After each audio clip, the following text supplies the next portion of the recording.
Morning, good afternoon, good evening, नमस्कार। I hope आप सब लोग अपने अपने घरों में सेफ हैं, लॉकडाउन का अच्छे से पालन कर रहे हैं। एक फेज है छोटा सा, निकल जाएगा। हम अपने लिए लॉकडाउन में, किसी दूसरे के लिए थोड़ी हैं, अपनी सेफ्टी के लिए हैं। तो आज मैं आपके लिए एक बढ़िया शानदार वीडियो लेके आया हूँ। और आज का जो कंटेंट है, जो आज का टॉपिक है, वो वास्तु और एस्ट्रोलॉजी पे नहीं है, थोड़ा सा डिफरेंट है। आज जो मैं आपको कराने जा रहा हूं वो एक प्रैक्टिकल एक्टिविटी है। सबसे पहली बात, इस एक्टिविटी के लिए आपके पास एक नोटपैड और एक पेन होना जरूरी है। तो सबसे पहले आप अभी इस वीडियो को 2 मिनट के लिए पॉज करके एक पेन और एक पेपर ले आइए, और उसके बाद इस आगे की वीडियो को कंटिन्यू करेंगे तो मजा आएगा। और मेरी गारंटी है कि अगर आपने ये एक्टिविटी एंड तक कर ली तो आपको जरूर कुछ ना कुछ मिलने वाला है या कुछ ना कुछ छूटने वाला है। कई बार कुछ ना कुछ छोड़ देना भी बहुत ज्यादा फायदेमंद होता है। पेन पेपर ले आइए और उसके बाद इस वीडियो को आगे कंटिन्यू करते हैं। तो दोस्तों, आज के टॉपिक का नाम है the act of forgiveness and gratitude. आज इतने दिनों से हम लॉकडाउन में, 3 मई तक लॉकडाउन है, और मुझे तो सही में लग नहीं रहा खुलने के कोई आसार भी हैं। और अगर खुलता भी है तो भी अच्छी बात है, नहीं भी खुलता तो भी अच्छी बात है। खुलने के बाद भी हमें काफी प्रिकॉशंस के साथ चलना पड़ेगा, ऐसा नहीं हम फ्री हो जाएंगे। तो अभी इस लॉकडाउन में, क्योंकि हमारे पास करने के लिए कोई ऐसा एक्टिविटीज तो है नहीं, कोई टास्क तो है नहीं हमारे पास, तो एक एक्टिविटी हम कर सकते हैं जिसे एक्ट ऑफ फॉरगिवनेस या ग्रैटिट्यूड कहते हैं। बड़ी शानदार एक्टिविटी है ये, ठीक है। और इस एक्टिविटी को करके आप अपने आप को काफी हद तक फ्री कर सकते हैं। लॉकडाउन के टाइम में ये एक्टिविटी करने का सबसे बड़ा प्लस पॉइंट क्या है? आप इस टाइम सिर्फ अपने आप में हो, आप अपने आपे में हो। अगर आप दूसरे लोगों से रोज रोज घिरे रहते हो, अगर आप रोज रोज उन लोगों से मिलते हो जिन्हें फॉरगिव करने की जरूरत है, तो उन्हें रोज रोज देख के आपके मन के ग्रजेस बढ़ते जाते हैं, आप उनको फॉरगिव नहीं कर पाते। तो लॉकडाउन का बेनिफिट ये है कि आप अपने आप के साथ हो, और काफी दिन ऑलरेडी लॉकडाउन को हो चुके हैं। तो अभी तक तो काफी सारे चीजें ऑलरेडी छूट चुकी हैं आपकी। दोस्तों से इतनी ज्यादा मिलना जुलना, बातचीत नहीं हो रही, रिश्तेदारों से इतनी ज्यादा मिलना जुलना और बातचीत नहीं हो रही। आप अपने आप में हो, जो भी कर रहे हो अपने लिए कर रहे हो, अपने साथ कर रहे हो, ठीक है। तो ये एक्टिविटी इस टाइम में करना सबसे ज्यादा बेनिफिशियल है। अब आपको करना क्या है? एक्ट ऑफ फॉरगिवनेस बेसिकली है क्या? दोस्तों, हमारी लाइफ में हम जो लेके चलना चाहिए वो तो लेके चलते ही हैं, लेकिन उसके साथ साथ ऐसी अनगिनत चीजें होती हैं जो हमें अपने साथ लेके चलने की जरूरत नहीं होती, लेकिन फिर भी हम उनको लेके चलते रहते हैं। आज हमें उन सारी चीजों को छोड़ने की जरूरत है, और आज इस एक्टिविटी की मदद से हम उन सारी चीजों को छोड़ देंगे। आज इस एक्टिविटी में हमें 5 काम करने हैं। पूरी कायनात से माफी मांगनी है, पूरी कायनात से माफी मंगवानी भी है, पूरी कायनात को माफ करना भी है, पूरी कायनात को थैंक्स भी करना है, और पूरी कायनात से थैंक्स लेना भी है। इसे कहते हैं act of forgiveness and gratitude, ठीक है। बहुत इंटरेस्टिंग एक्टिविटी है। अब हम इस एक्टिविटी को स्टार्ट करते हैं। पेन पेपर होगा आपके हाथ में। दोस्तों, सबसे पहले अब आपको क्या करना है? आपके मन में जिन भी लोगों के प्रति बैर है, घृणा है, ईर्ष्या है, अच्छी फीलिंग्स नहीं है, उन सभी लोगों के नाम लिखने हैं। प्लस अगर वो इंसिडेंट आपको याद है जिसकी वजह से आपके मन में कोई भी बात आ गई थी किसी व्यक्ति को लेके, तो वो इंसिडेंट लिखना है। नाम, व्यक्ति का नाम जिससे आप नाराज हैं या जिससे आप दुखी हैं, प्लस क्यों आप उससे नाराज हैं, वो इंसिडेंट। ये 2 काम आपने करने हैं सबसे पहले। अभी वीडियो को पॉज करेंगे और इस काम में आप लग जाओ। टाइम लगे लगने देना, कोई दिक्कत नहीं है, कोई बहुत ज्यादा हबड़ा तबड़ी नहीं है, फ्री है हम। अपना 3 मई तक कोई काम नहीं है अपने पास, बिल्कुल फ्री है, ठीक है। टाइम लेना, आराम से बैठ के एकांत में, अकेले में, ग्रुप एक्टिविटी नहीं है ये, अकेले में ये एक्टिविटी करना। पॉज करके लग जाओ, फिर आगे बताता हूं क्या करना है।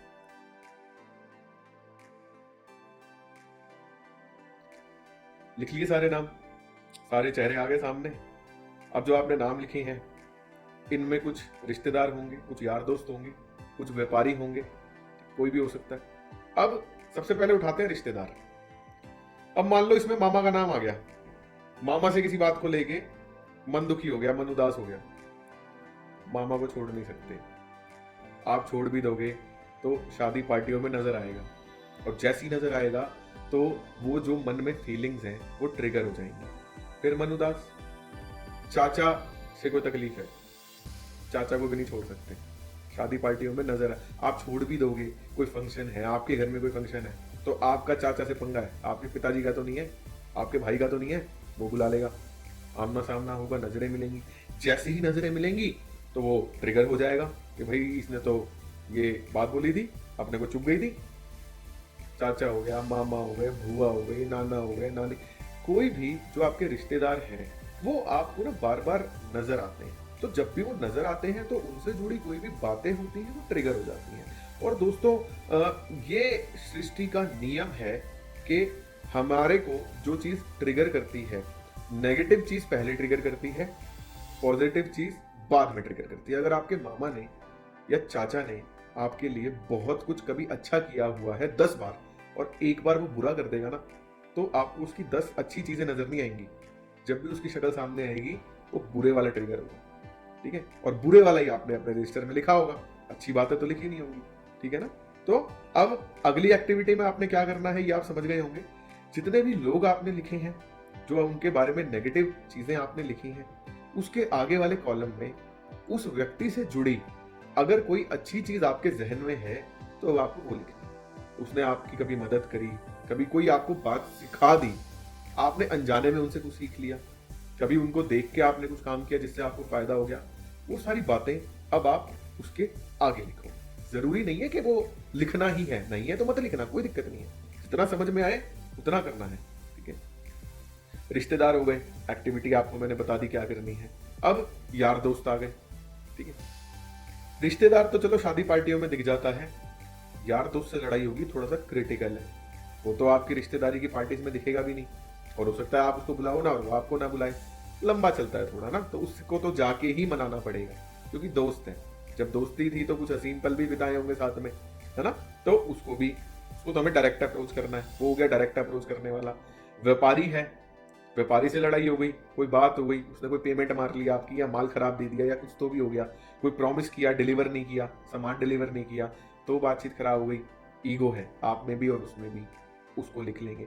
तो अब अगली एक्टिविटी क्या करनी है, रिश्तेदार से, व्यापारी से या यार दोस्त से कुछ अच्छा सीखा या उनकी कोई भी अच्छी बातें हैं, उन्हें अगले कॉलम में लिखो। पॉज कर देना या वीडियो इंस्ट्रक्शन वाइज चलोगे सही में मजा आएगा। पॉज करो और एक्टिविटी परफॉर्म करो। लिख लिया, अच्छी बातें आई होंगी ना सामने, बुरी चीजें थी तो अच्छे इंसिडेंट्स भी दिखे होंगे। अब अगली एक्टिविटी आपको क्या करनी है, आपने आंख बंद करना है, और आज जिस भी व्यक्ति ने, जिन भी लोगों ने आपका मन दुखाया है या आप उनसे उदास हैं, आज आंख बंद करके ना उन सबको माफ कर दो, क्योंकि माफी मांगने से ज्यादा बड़ा माफ करने वाला होता है। आंख बंद करो और अपने मन में सिर्फ ये बोलो कि यार मुझे तुम्हारी वो बात बड़ी बुरी लगी थी, ठीक है, लेकिन अब मैं उसको अपने से हटाना चाहता हूं, अब मैं उस नेगेटिविटी से बाहर आना चाहता हूं, और इसलिए मैं तुम्हें माफ करता हूं, इसी जन्म में माफ करता हूं, मुझे तुम्हें माफ करने के लिए अगला जन्म ना लेना पड़े, मैं तुम्हें इसी जन्म में माफ करता हूं, ठीक है। आंख बंद करो और उन सबको माफ कर दो। प्लस जो भी उनकी अच्छी चीजें आपने अगले कॉलम में लिखी हैं, माफ करने के बाद उन अच्छी चीजों के लिए उस व्यक्ति को थैंक्स भी बोल देना कि यार तूने मुझे ये सिखा दिया, इससे मेरा ये फायदा हो गया, इसके लिए तेरे को बहुत बहुत थैंक यू। तो इसके लिए मैं सर झुका के, हाथ जोड़ के तुझे थैंक यू भी कहूंगा। तो अब आपने अगली एक्टिविटी में क्या करना है, माफ करना है प्लस थैंक यू बोलना है। चालू हो जाओ, पॉज करो वीडियो को, माफ करो प्लस थैंक यू बोलो।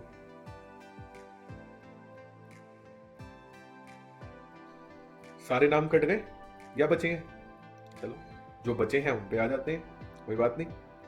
अब कुछ नाम ऐसे भी होंगे जिनमें सिर्फ नेगेटिव नेगेटिव लिखा होगा, पॉजिटिव ना कभी वो आपको सिखा पाए ना आप सीख पाए। तो अब एक काम करेंगे, हमारा दिल बहुत बड़ा है यार, हम बड़े दिल वाले हैं, ठीक है, हम उसे भी माफ कर देंगे, ठीक है। आंख बंद करो और वीडियो पॉज करके, कोई रह गया है माफ कर दो, कोशिश करो, एक बार कोशिश करो, माफ कर दो। बंद करो आंखें, पॉज करो वीडियो को, लग जाओ।